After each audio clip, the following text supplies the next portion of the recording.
Well, we've been working all day on the concept of apologetics. And if we're able to accomplish this and look a little bit at the history of apologetics by the end of our session, this next 2 hours, then we'll be right on schedule. I hope you will come to appreciate more and more the significance of these opening remarks because the very concept of apologetics is part of the dispute that we have in the theory of apologetics or in meta-apologetics. And the concept also has something to say about the practice and how we're going to pursue apologetics when all is said and done. We know what the term itself means. We see how it's been used in the Bible. We know that the Bible warrants and shows us the need for apologetics for all of us, and especially for ministers.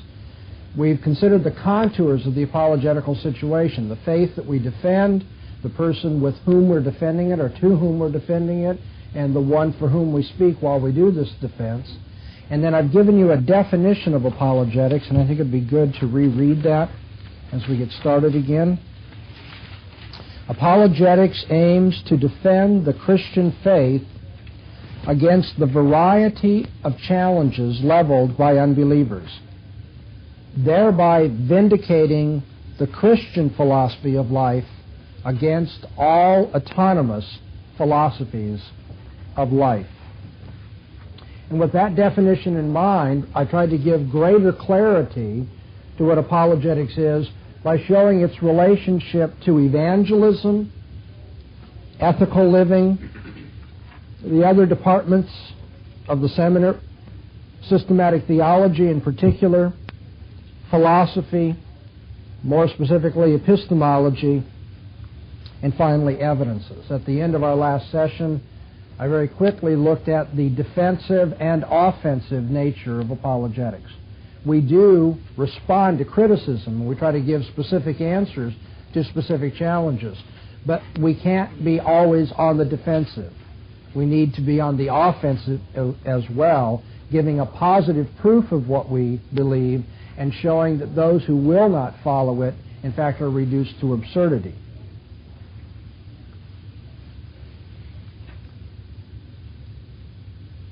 Apologetics involves argumentation.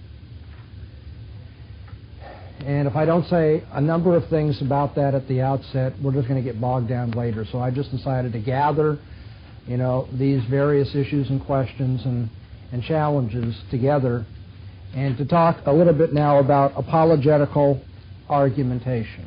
The first problem that people are going to have with what I presented to you and what you're going to run into when other Christians know you're engaged in apologetics is that people are going to say, we shouldn't argue.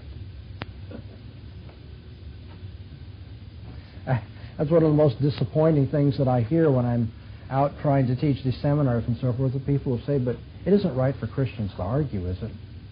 Well, there's a real misunderstanding at this point that I think can be cleared up if we distinguish between arguing and engaging in contention. Christians should not be contentious, and a synonym for being contentious in English is being argumentative. Okay? So we shouldn't be argumentative if we mean by that cranky and hard to get along with and contrary and of a nasty spirit, harsh, proud, self-centered, uncharitable. You know what I'm talking about, right? But an argument is not the same as being contentious. An argument, strictly speaking, is the presentation of certain premises in support of another premise. That sounds real boring and abstract, but that's all an argument is. An argument is presenting certain premises that are supposed to give evidence for or lead to the conclusion of this further premise. Now, if that's what an argument is, presenting premises as evidence or support for another one, then it turns out we can argue with ourselves, can't we? In fact, we often do argue with ourselves. We're trying to make a decision of some sort, and we weigh the pros and cons. We go through the evidence in favor of this line of thought or this conclusion, or in favor of this. You may argue with yourself about who to vote for a particular political office. And that is an argument within yourself. You may not be convinced for a few days until you sort it all out and you compare the relative arguments and the strength and so forth. But now it wouldn't make any sense to say you're being contentious with yourself. I mean, unless you really do have psychological problems, right? I'm so angry at myself, I couldn't believe that I was going to support that guy for president. But I've changed my mind. No, that doesn't make any sense. An argument is going through the steps of reasoning. These premises support or don't support this conclusion.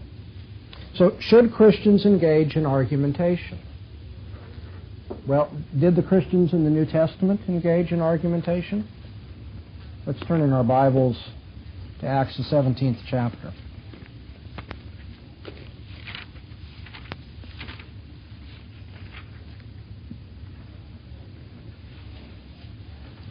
Acts 17:1. Now when they had passed through Amphipolis and Apollonia, they came to Thessalonica, where was the synagogue of the Jews. And Paul, as his custom was, went in unto them, and for 3 Sabbath days reasoned with them from the Scriptures. He reasoned with them from the Scriptures. He went through a series of premises leading to a conclusion. He said, now look, here's this evidence, and if you understand this, you must draw this conclusion. He reasoned with them. He argued with them. Verse 4 says, and when some of them were persuaded and consorted with Paul and Silas and so forth. And so Paul reasoned with the view to persuading people that what he was teaching was true. And then if we jump down in the same chapter to verse 16, now while Paul waited for them at Athens, his spirit was provoked within him as he beheld the city full of idols. So he reasoned in the synagogue with the Jews and the devout persons, and in the marketplace every day with them that met him. And certain also of the Epicurean and Stoic philosophers encountered him. You notice there? Paul argued with people. He kept reasoning. And what I particularly appreciate about this verse is that it says he reasoned in the synagogue with the Jews and the devout persons and in the marketplace every day with those that he ran across. And that included certain Greek philosophers. But the same word is used for both settings. Let me explain why that's important. Some people say it's one thing to go to the Bible and to base your arguments on the Bible. If you're dealing with a Orthodox Jew, this is what people usually say. They usually don't know what they're talking about, either about Orthodox Jews, I think. But they say, if you're talking to an Orthodox Jew, then of course all you have to do is open the Bible and try to prove, that Jesus is the Messiah. But you can't use that approach. You can't use the biblical approach when you're talking to people who are outside of biblical conviction and commitment. Because since they don't accept the Bible to be the Word of God, then you have to use a different kind of argument. Oh, yeah? This verse says that what Paul did in the synagogue and outside the synagogue was the very same thing. He reasoned with the Jews and the devout ones in the synagogue, and he reasoned, he didn't change his style, same verb, he reasoned outside the synagogue as well. And then Luke does us the favor of showing an extended example of Paul's apologetic in Acts 17.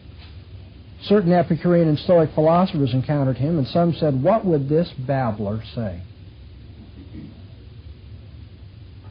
Undoubtedly, Paul must have been thinking, well, now, since they insult me and my way of thinking and the foundation for my thought and so forth, and since they're so smart, I think I should probably switch over to their epistemology and try to show them on the basis of their epistemology that what I said about God is true. That seemed reasonable. Paul said, I know where they're coming from. They think, by the way, the word babbler here technically means seed picker. Seed picker was a particular kind of gutter sparrow that picked seeds out of human feces. That's what they thought of Paul. They said, you seed picker. What you're saying isn't worth anything. Pardon me, it's crap. And that's all you're dealing in. They didn't have respect for Paul whatsoever. There's quite an antithesis, quite a hostility here. And then we read And some said, what would this babbler say? Others, he seems to be a setter forth of strange gods. Why? Because he preached Jesus and the resurrection. Boy, that was encouraging. Here's Paul preaching about Jesus being raised from the dead, and they interpret that as two new gods, Jesus and resurrection, the female god.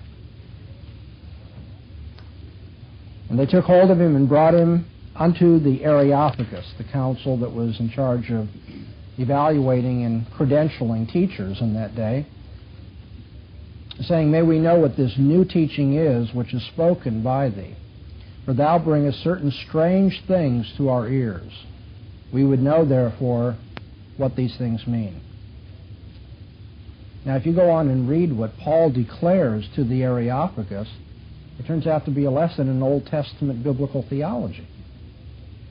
Paul doesn't come before them and say, now you have heard Plato say, and you know Plato was right to a certain degree, and I want to agree with him in his premises, but I'd like to go to a completely different conclusion than Plato did. We all know that Plato was a noble man. I know that you all have respect for Plato. And so what did Plato say about where we came from and stuff? No. He stands before them and declares the word of Moses to the philosophers. He declares creation and providence. He talks about the facts of the gospel and Jesus being raised from the dead.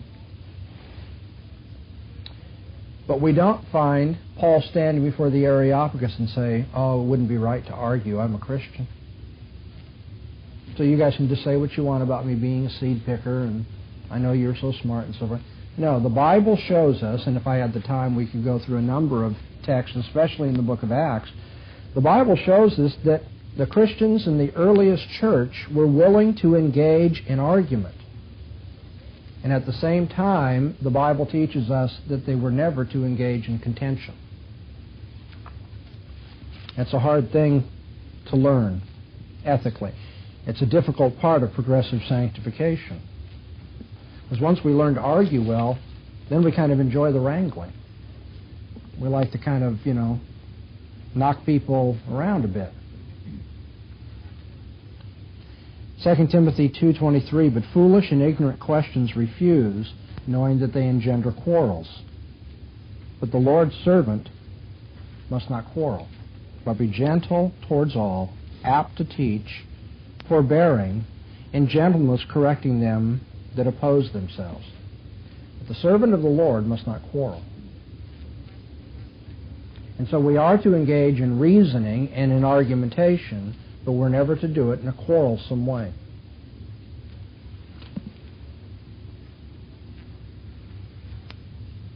A second problem people have with argumentation, not just a matter of whether it's contentious,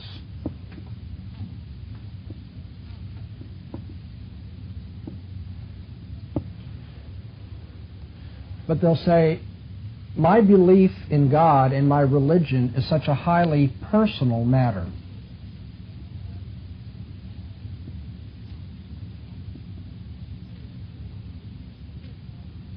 And because religion is supposed to be such a highly personal matter, then we eschew argumentation. In fact, the social rule. I don't know if it's practiced in Brooklyn so much, but the social rule, when you go to a party, you're not supposed to talk about religion or politics. Those are the sorts of things that get people riled. People don't get along when you talk about politics and religion. And my religion is highly personal. I've actually known people who have said, I don't want to discuss it with you because I take this so seriously. It's such a sensitive thing to me. My religion is so personal, I don't talk about it. Well, it sounds to me like it's so impersonal that it's not part of your entire life because you can't talk about it. You don't think about it. You don't compare it to other points of views and consider the truth that may or may not be there. I do want to grant that religion is a personal matter,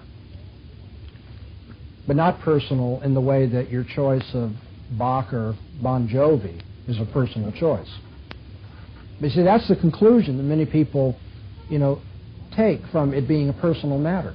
It's like, it's a personal matter what kind of music I listen to and what kind of food I like to eat, and likewise it's a personal matter what kind of God I will follow or what my religious convictions will be. As Christians, we need to, in our culture especially today, stand up and say religion is not person relative. It's highly personal, but it's not person-relative. Religion is just as public and objective as any other thing. Now, if it's not a personal matter in that relativistic sense, then you need to understand that apologetics involves testimony, but apologetics can never be left at the testimony level. If it's left at the testimony level and not incorporated into a larger world and life view that makes sense out of the testimony and challenges the unbeliever, basically all you've given is a piece of autobiography. I still remember when I was in graduate school, coming home one day from the university and studying in the afternoon, and there was a knock on the door, and it was one of our local Mormon friends doing their good work of trying to spread the bad news of Mormonism to me. And I forget what her lead-in was, but I always take the bait and say, oh yeah, I'd like to talk about that. I need to know about that.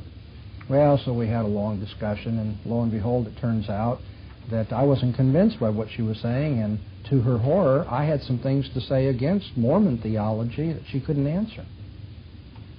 And so she said, well, I don't know how to answer that. I need to come back. I said, that's good. But I said, I want you to promise to come back, because you said when you came to the door you were concerned about my salvation, you know, and that I needed to get this right. Well, I'm concerned for yours too, and so we mustn't just say, hey, it's different strokes for different folks. You've got to come back. And she did. She came back. She didn't really fare very well. I'm not being egotistical, but it was not all that difficult to refute what she had to say and to put her on the ropes again. Well, now she was frustrated, and she wasn't going to come back. And she said so. She said, it's just a waste of time. I'm not going to come back. I said, well, I'm not so sure you really care about me then, if you're not, because I'm willing to keep talking. I'll talk to you as much as you need to and want to. Well, of course, that just put the guilt trip on her and so forth, but still, she wasn't going to come back. But this was her parting salvo. She said, if you'll just pray about it, then you'll know that what I'm saying is true. And you know what devastated me about that? Is that that's what my Christian brothers and sisters say all the time. If you just pray about it, then you know that it's true. Hey, cults can use that approach. False religions can use that approach. Religion may be a personal matter, but it's a matter of argumentation as to its truth. And if you only give a testimony, you know, my following Joseph Smith has made me the happiest person in the world, that only tells me something about you. It's autobiographical. It tells me nothing about the worthiness of belief of Joseph Smith or of Jesus of Nazareth, for that matter. And so apologetics is a matter of argument, not contention. It is a personal matter, but that doesn't take away from the fact that the truth has nothing to do with our desires or our autobiographical and subjective feelings. Apologetics is not engaging in subjectivism. It's not enough to tell people you should believe because it made me feel good.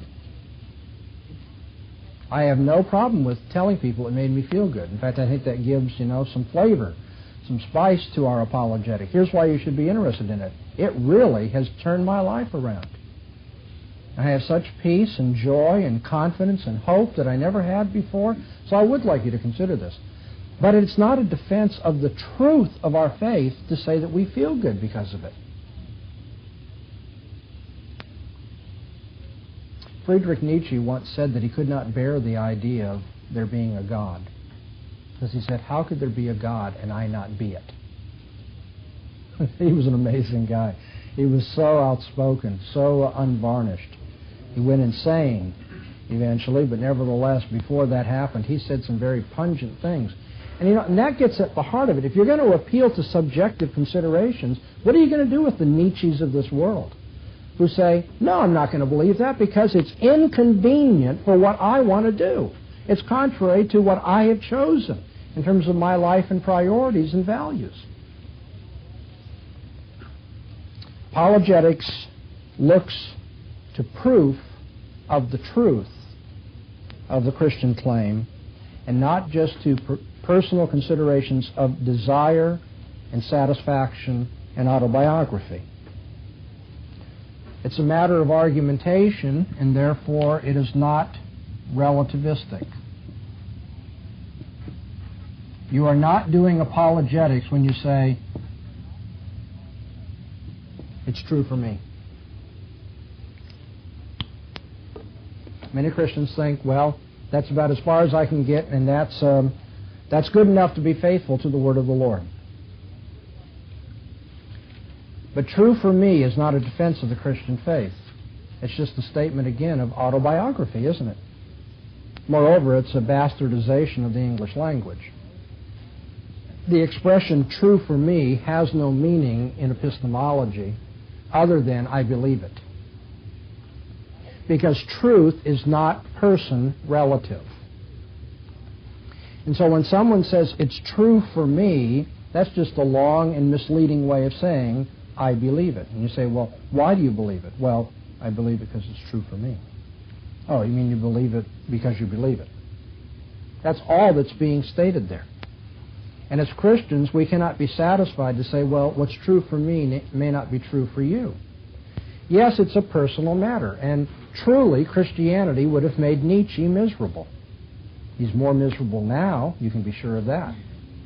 But even though Christianity is a personal matter, it's not a relativistic matter. It may not satisfy everybody, but it's true for everybody. A couple of years ago, I had a doctor tell me some things I didn't want to hear. And the evidence, he said, pointed to my having diabetes. And I argued with him about that because I didn't want it to be true. And he didn't like my arguing over it. He said, Greg, why don't you just accept, I said, I'm a doctor. I said, I'm a doctor. Doctors can argue with each other, right? I specialize in debate, so you just have to put up with this. Well, so we go round and round and round and round. But, we did achieve peace. We were able to be friends and to resolve this very amicably at the end. Because when we got done, I said, well, my having diabetes is true for you, but it's not true for me. Doesn't make any sense. Because, if I have diabetes, whether I believe it or want to believe it has nothing to do with the condition. And if Jesus is who he claims to be, whether you think it's true for you or not is irrelevant. Truth is not relative to a person. It's something that is objective and public and universally the case. Another thing that apologetics is not, and argumentation therefore is required, is eclectic.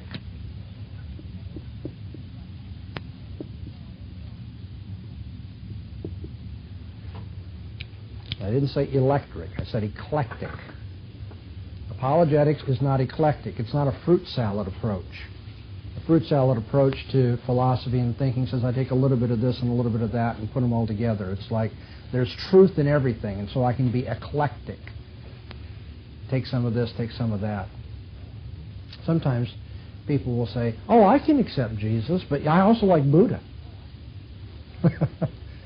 You say, well, at least you like Jesus, that's good. No, that's not good.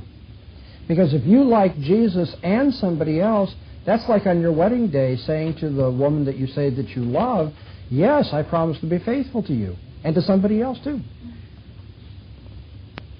You say, wait a minute, that's not the nature of this kind of relationship. I'm not asking you to be faithful to me and somebody, I'm asking you to be exclusively faithful to me.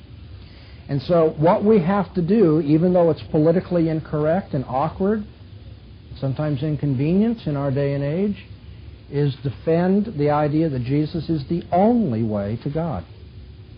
Jesus said, I am the way, the truth, and the life. No man comes to the Father but by me.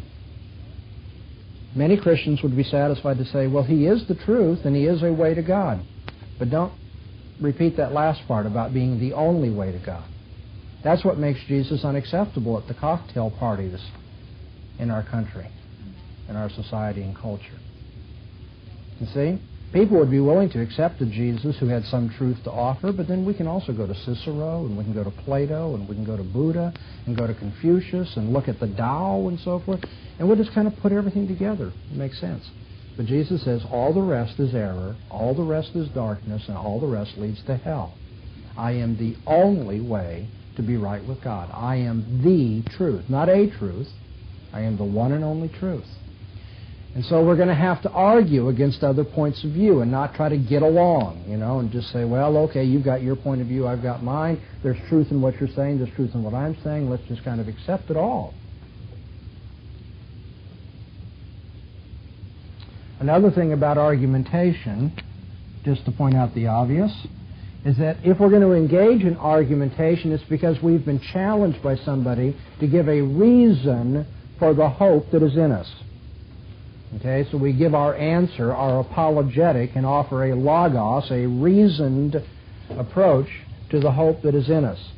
And so the argumentation in which we are engaged assumes,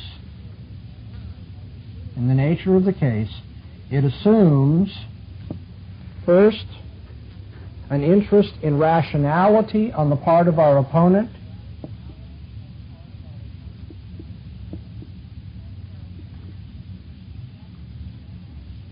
and assumes, secondly, an interest in objective truth.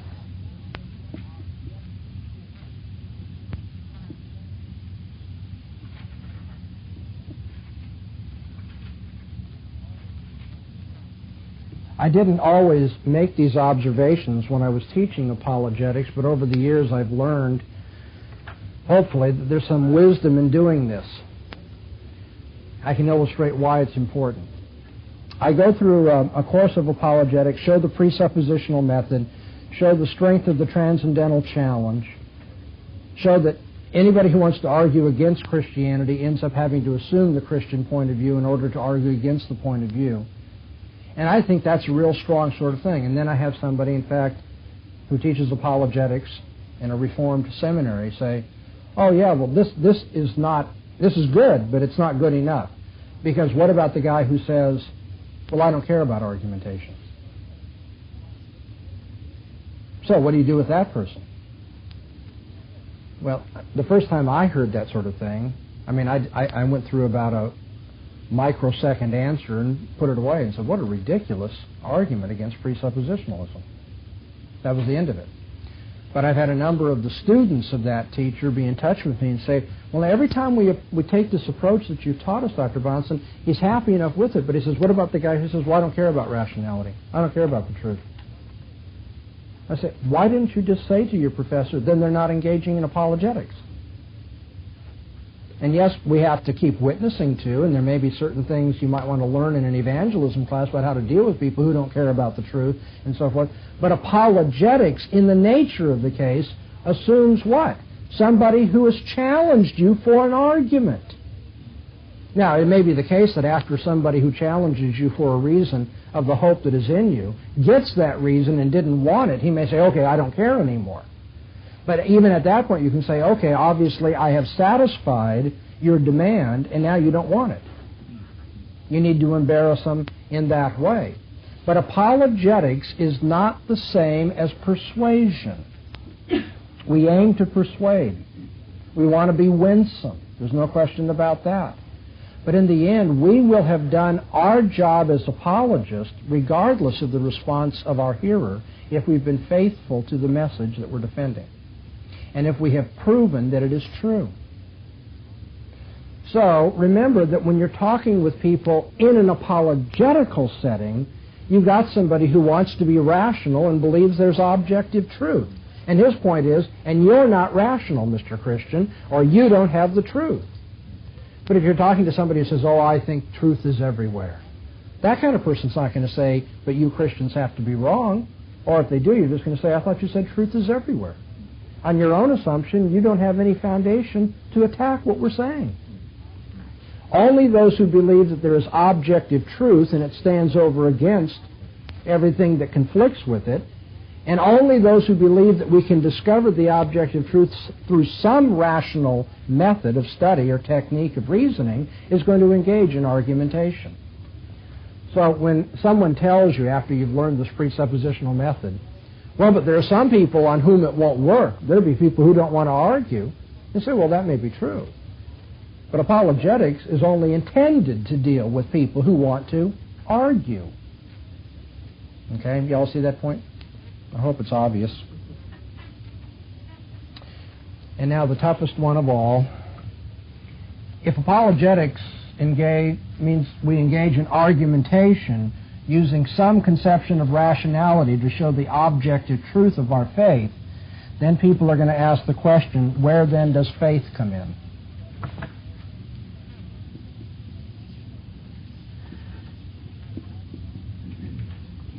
I'll say, Dr. Bahnsen, you're teaching us to follow reason, but the Bible says that Christianity is a matter of faith.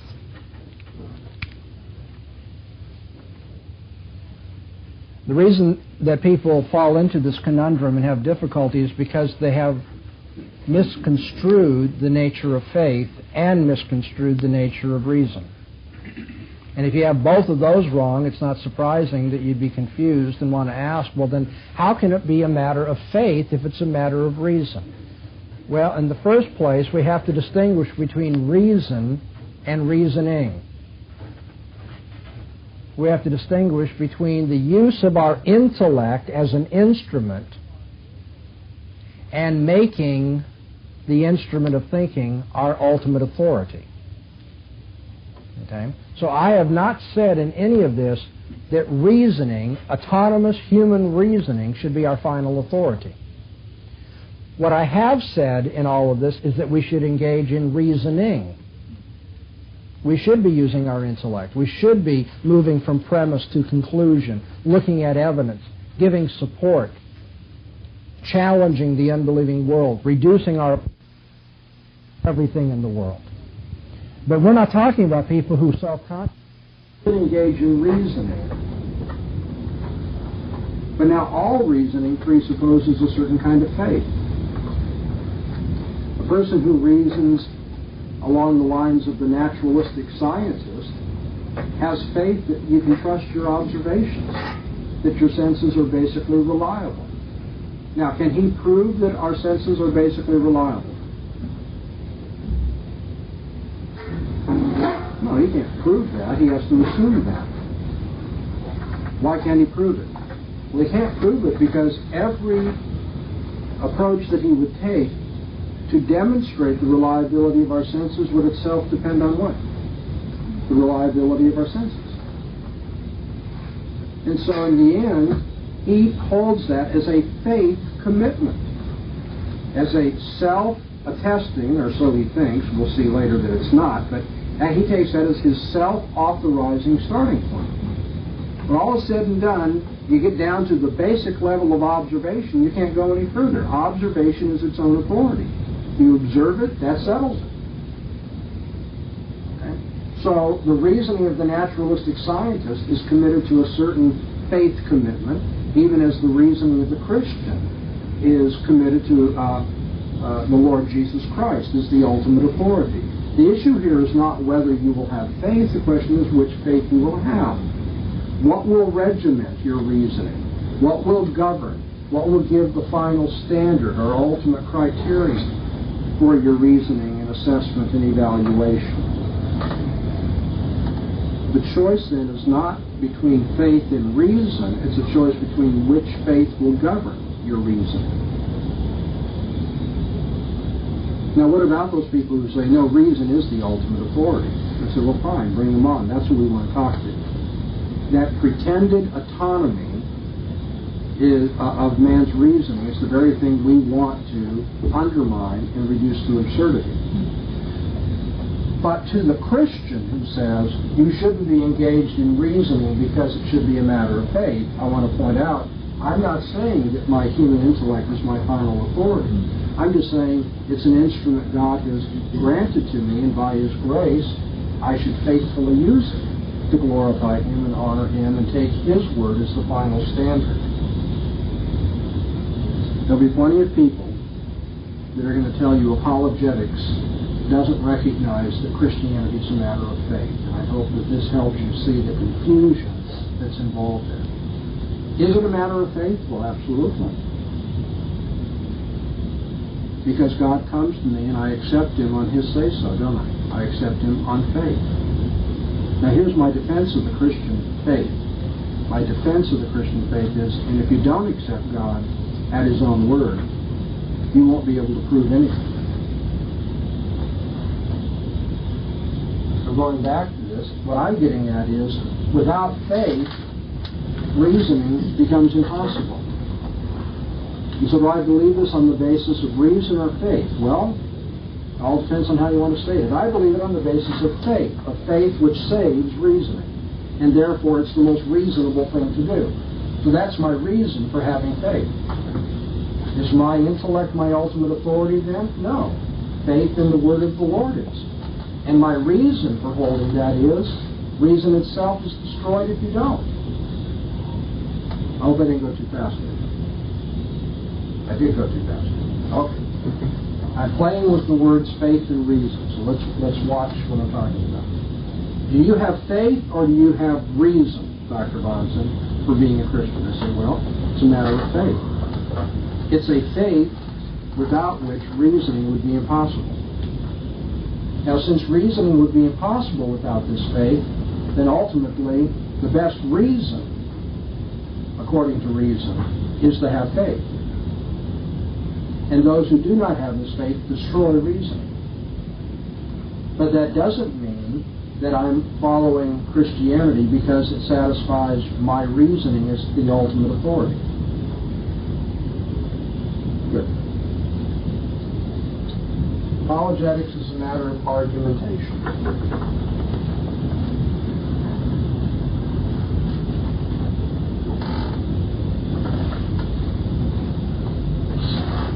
Now, a caveat against anti-intellectualism.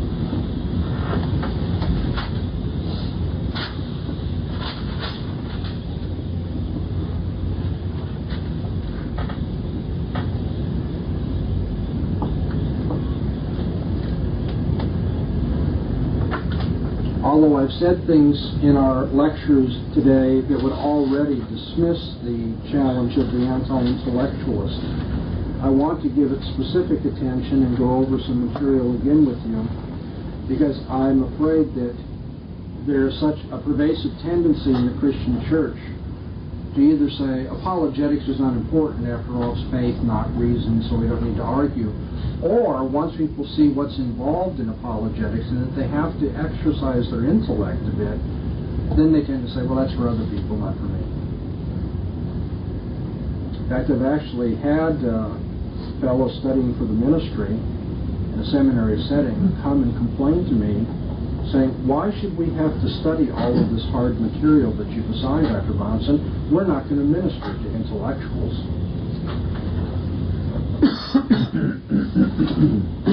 Why bother with critical analysis, one of my students once said. Isn't that like picking through the garbage?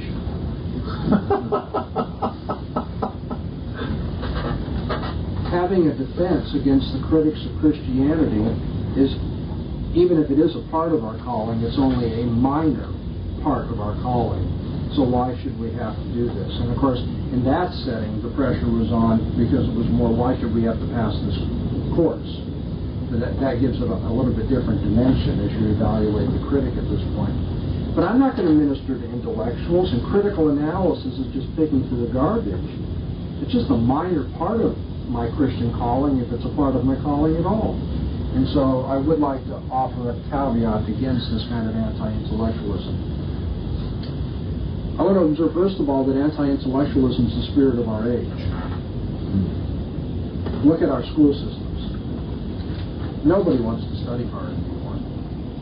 Everybody wants the shortcut. Everybody wants it handed to them on a silver platter or fed to them, spoon-fed to them. The idea that you're supposed to actually do some reading and reflection and, horror of horrors, use your brain and reason through a problem, it's not advanced, it's not glorified, it's not honored in our culture at all, unless you're in the computer field. Interestingly. But then what happens if you do excel in the computer field is that you're automatically labeled what? A nerd. Right. In fact, computer nerd is almost a well-entrenched statement, a redundancy. If you're a computer expert, you're automatically a nerd. And who is glorified in our culture? Who is thought to be good and honest and so forth? Forrest Whitaker. people who don't have a high IQ and don't have a lot of brain power and so forth. Now, I don't want to spend the time doing a cultural analysis of that movie because I think there's some real interesting twists and turns in that. But the fact is, in our culture, using your mind is not glorified unless you're a computer nerd. We're a very anti-intellectualistic age. Doesn't it then behoove Christians to take advantage of the situation to show that we have something the world doesn't? We don't tune out and float downstream, turn off our minds, but rather the best use of our minds is by honoring the Lord Jesus Christ and loving God with all of our heart, soul, strength, and mind. You say you're not going to minister to intellectuals. Well, I would say that the distinction between the educated man and the ordinary man is derogatory to both. To say that we have some men who are educated and others that are just garden variety ordinary people is derogatory, first of all, to the garden variety ordinary guy, as though somehow he's less than an exalted human being for not having this education. And it's derogatory to the educated man because he becomes the nerd, right? You're not ordinary. How often do people tell me, because I have to do reading and writing and so forth as part of my calling, well, you live in an ivory tower. You don't live in the real world. It's derogatory to both to break up the human race into educated and ordinary people.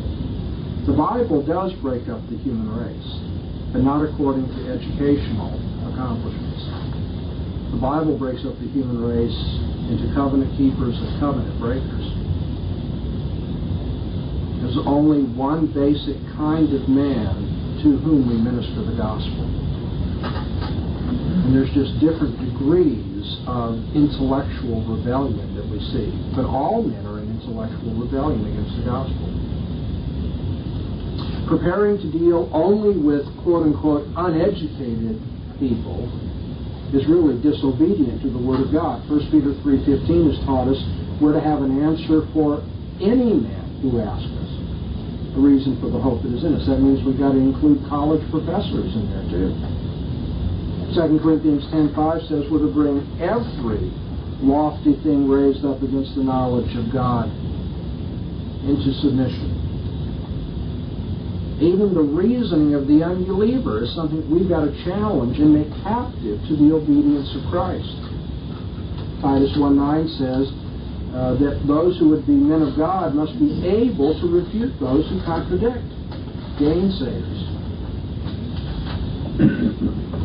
To say that you don't need to be an intellectual, you don't need to study apologetics, is discriminatory, deciding to minister to some people and not to others. Now, I'm going to give you an alternative to this discriminatory approach. What if I were to say, God hasn't called me to minister to black people? You know, even saying that by way of a hypothetical example, it shocks a Christian's sensibilities, doesn't it? Well, where do you get off saying the good news is only for white people? Right? We call that racism. But isn't it just as discriminatory as to say God hasn't called me to deal with intellectuals? God's called you to deal with everybody. The gospel's good news for everyone. Everyone needs it. I really believe that those people who say, I'm not called to minister to intellectuals, are not, when all is said and done, offering me a description of their calling. They themselves are prescribing what their calling will be. They're saying, I've decided not to minister to intellectuals. And so why should I study? Why should I exercise my mind?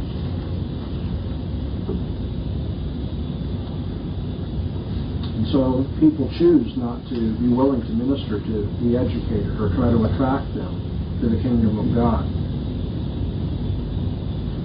Moreover, I think it's delusive to think that the uneducated do not have the same basic intellectual problems and objections as those who are educated. The difference between those called educated and those called uneducated is just vocabulary and level of sophistication. You know, the quote-unquote uneducated man may not be able to organize the argument against God's existence as well as the philosophy professor. But you know, I haven't found any less inclination among uneducated people to say, how could God exist when there's war? How could God exist when my child died of cancer and so forth? The problem of evil comes up for the educated and the uneducated. And it's really only a matter of how they express it and how well they organize it. Why bother with critical analysis? Why bother with picking through the garbage? Well, first of all, who are we to call God's requirement that we understand the world and be able to answer it a minor matter?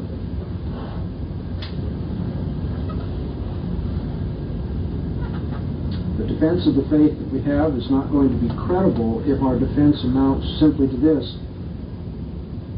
I don't know what and why that unbeliever believes as he does, but I know it's wrong.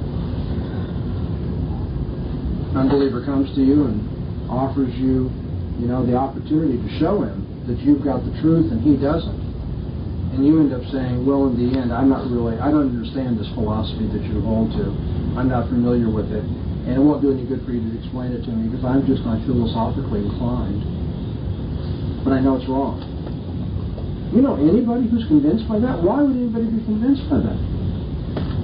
You need to be able, when the opportunity arises, to show by critical analysis what's wrong. Nor is our apologetic credible when it exhibits misunderstanding and misrepresentation. I don't want this to be taken as a matter of self-righteousness or pride. It's really, really not. But I cringe when I see Christians trying to interact with the arguments of the world. Because I know their arguments. The Christians misrepresent, they oversimplify, and so forth, and then they think they've done this, wonderful thing, and others even will look up to them. I certainly don't want to compare, other names, but there are a couple of people who have published widely in the evangelical world and are thought to be fairly philosophical. These are good apologists. And I assure you that they would flunk out of their first course in graduate school. They are so bad in portraying their opponents. Now, my point is, if you think critical analysis is just picking through the trash, then when you decide to finally engage in something like that, you're going to bring disfavor and actual disrepute upon your Savior, because you don't know what you're talking about. I thank God that there are different kinds of people in the church, and I fully believe that Christ gives different gifts to different people. And so I don't think everyone has to get a PhD in philosophy, and I don't think everybody has to use the vocabulary that I'm familiar with and so forth. But I do believe that when we defend the faith, God calls us to give our best sanctified efforts. Shoddy work is not any less embarrassing to the Christian when it's in the intellectual area than it is in our evangelism, in our worship, and anything else that we do. If somebody were to take this anti-intellectual attitude into diaconal service and say, well, I didn't realize that she was freezing to death because the heat had been turned off, we'd say, well, you did really shoddy work that's displeasing to Jesus. Why is it then that it's okay to make that egregious a mistake when it comes to the way we reason and think and respond to objections? I think Jesus requires more than this anti-intellectualism. I think he requires us to love him with our minds. Moreover, the Scripture tells us we're supposed to know the wiles of the devil. Modern translations say the strategies of the devil or the evil one, Satan. Well, if we're supposed to know his schemes and his strategies, then it isn't just picking through the garbage, is it? Moreover, in 1 John 4, we're told to try the spirits to see if they are of God. We're not to ignore the spirits, we're to try them. And that means you better do some analysis of the garbage that's out there in the world. You need to have an answer ready so, as 2 Timothy 2 says, you can correct those who oppose the gospel. Proverbs tells us we should answer the fool according to his folly. Well, you need to know something about the folly of unbelievers and the way they think if you're going to answer them and show where it actually leads. I think of, and with this we'll get off the subject, I think of a doctor or a young man studying to be a doctor, whichever one is your illustration, who might say, you know what I'm interested in is health. I want people to be healthy. And so what I study are models of health. I don't study disease. I don't study broken bodies. I study healthy bodies. Now, how many of you who are diseased or racked with broken bodies would be willing to go to a doctor who's never studied disease and broken bodies, but just somebody who says, but I know what health is. Oh, I think it's a lot better than disease. That's what you want. Yeah, but how can you as a doctor help a person get from disease to health if you haven't studied disease? You know something about what causes disease and how it can be cured and its symptoms relieved and so forth. And so apologetics is going to involve argumentation, and it's going to involve intellectual critical analysis. And after this, I'm no longer going to be embarrassed, and I'm not going to brook any kind of hesitation about it. I'm going to say, that's the way it ought to be. God wants us to use our minds and to use them to pick through the trash of this world to show that it's trashy, to show how people can move into the health and life that Christ gives.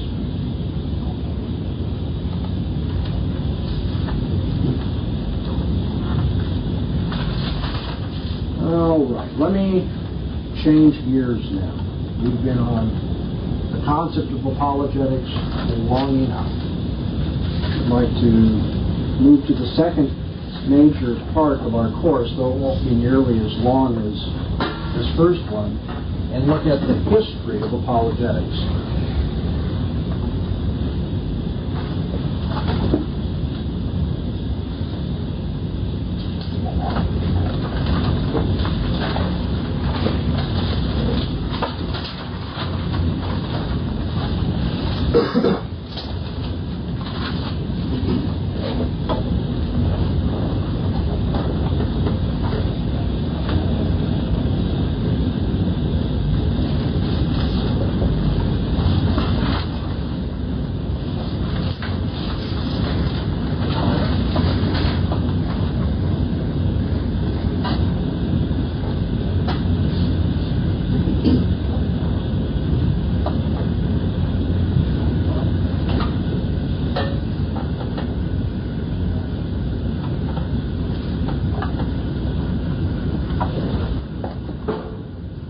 Begin by asking why it should be important that we study the history of apologetics. This seems really far removed from the practice of apologetics, right? You're probably all a lot more interested in just getting down to the nitty-gritty of what are the objections and how can we answer them. And I don't blame you for that, but I'm only going to be giving roughly an hour to this as it is. I do think it's important for the sake of meta-apologetics, that we do say a little bit about the history of apologetics. If you'd like to pursue it further, I have an article entitled Socrates or Christ, the Reformation of Christian Apologetics, that covers it, and I'm actually going to be using part of that in these remarks over the next hour, but you can get more detail. And in the article, I have footnoted other books that give fuller histories of apologetics as a science and the practice of apologetics in the Christian church. But why do we have to bother with it? Well, in the first place, those who are ignorant of history, as the old saying goes, are threatened to repeat it. Those who are ignorant of history are threatened to repeat it. We said just a moment ago that the church is warned against the strategies or wiles of the devil. You're not ignorant of his devices. Also, well, where do we learn about the devices of the evil one? Well, we study history, right? We look back at the previous experiences of God's people. And so the value of studying the history of apologetics is because if we see a pitfall, in fact we'll find many, if we see pitfalls in the way Christians have previously tried to defend the faith, maybe we can avoid falling into the pit with them. Those who are ignorant of history are threatened to repeat it. Moreover, the present practice of apologetics in our own generation is necessarily illumined by the struggles of the past. One of the things that's hard for students of history to get into their head is the rational reconstruction of the past according to eras is really a falsification of the living out of that period of time. A falsification because no one got up at a particular point and said, oh, the Renaissance ended yesterday. Now we're in the Enlightenment. Nevertheless, when you read history books, you'll see the Renaissance, the Enlightenment, and other ways of dividing things up. As a matter of fact, history, if I can give you a different metaphor, is like a river. Everything flows, you know. And so where we are now and what we are doing in defending the Christian faith is in fact affected by the struggles of the past. The most immediate past, first of all, but it goes back and back. To understand where we are and how we can effectively engage in defending the faith calls for us to clarify previous issues, look at the development of options that are there, note the weaknesses, and gain some guidelines for today. The same basic problems continually recur throughout the history of Western thought. As the Bible tells us that, right? There's nothing new under the sun. The only difference is the way it's dressed up. And so the problems that apologists had to deal with in the 2nd century and in the 16th century and the 19th century are basically, essentially, the same problems that we have today. Almost nothing substantially new has arisen in the history of apologetics since the 2nd century. That kind of surprises me. Think about the advances that are made in medical science and, and mapping the world, industry, and all these sorts of things. It's kind of a sad testimony that in apologetics there has been very little development, very little advance in precision and effectiveness in terms of how we defend the faith from the 2nd century. And as I go through a quick survey of history, I will note what I think is the exception there. I do think we see an exception in the Reformation outlook of John Calvin. And I think we see an exception in the development of Calvin's insights by Cornelius Van Til. They stand against the tide and against their day and their culture, to be sure. But at that, I mean, as much as I may want to honor, that there has been an advance in Reformed circles, it's still true that there hasn't been nearly the kind of advance in apologetics as we've seen in other areas of human intellect and thinking. Other fields have gotten far further ahead from where they were in the 2nd century than where we have.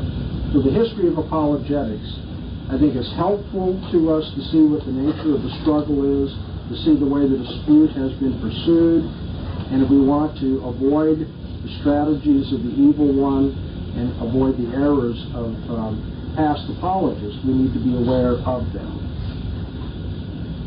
And we don't have time to look at the whole history of apologetics. And so what I'm going to do is give you a sample of the history of apologetics. I'm going to begin by looking at the 2nd century apologists.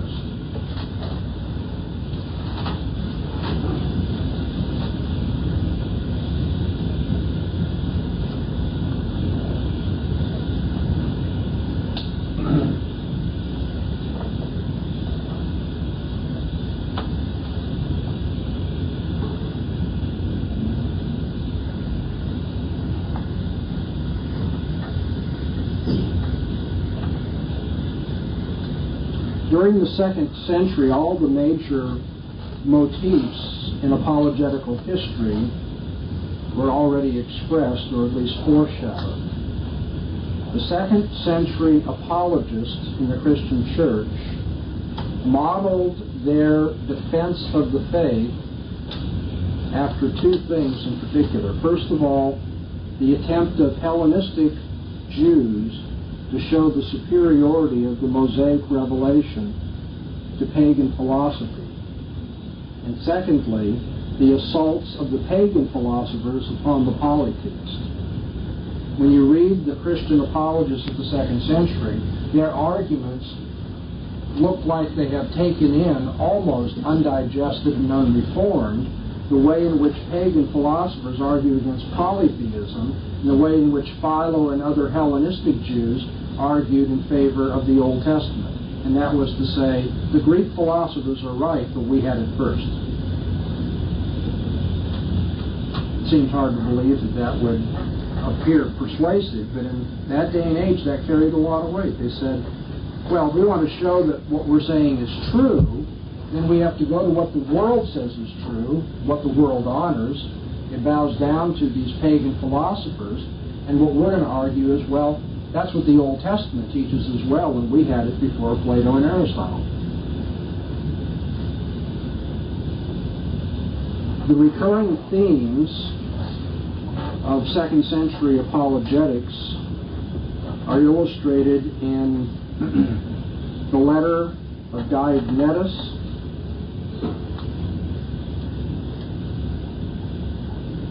the apology of Aristides, the apologies of Justin Martyr, Athenagoras in his treatise on the resurrection of the dead, and in Justin Martyr's dialogue with Trypho the Jew. Let me tell you a little bit about these. The letter of Diognetus, or to Diognetus, pardon me, attempted to